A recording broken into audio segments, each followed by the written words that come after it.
This is Danny Feingold, the publisher of Capital in Maine, and I'm here today in New York City Hall with Mayor Bill de Blasio to talk about American politics and American cities, economic inequality.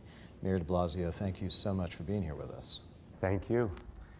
Why are we seeing so much change in American cities right now? After all, the problems have been here for a long time. I think it is the times we're living in. I think in fact, in a city like New York, we had much more conservative mayors, Republican mayors, in fact, in recent memory.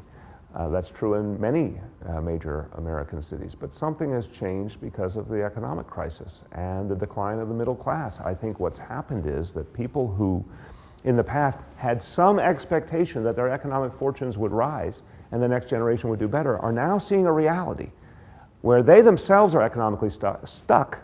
They themselves are economically stuck, and they fear their children will be worse off.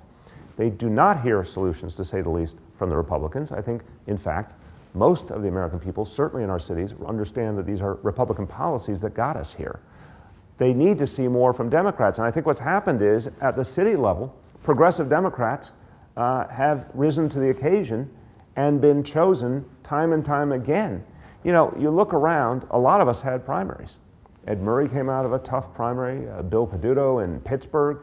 So many people came out of tough primary fights with a progressive message and then went on to win, in many cases, tough general elections as well, because the public is yearning for a progressive answer. And if you give them the real thing, if you give them an actual platform of progressive economic change, they'll move to it. I started by talking about the Tale of Two Cities in New York City.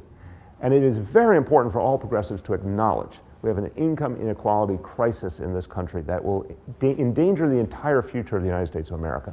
First, we got to say it out loud. Then we have to say what the solutions are in real time. We have to talk about the things we can do right now to help our people, even while we wait for Washington to invest in infrastructure and education, all the things it should be doing, all the things we need, comprehensive immigration reform, all the things that Washington should have done long ago. Those are not excuses for us not to act now. We have to act now with the things that we can do.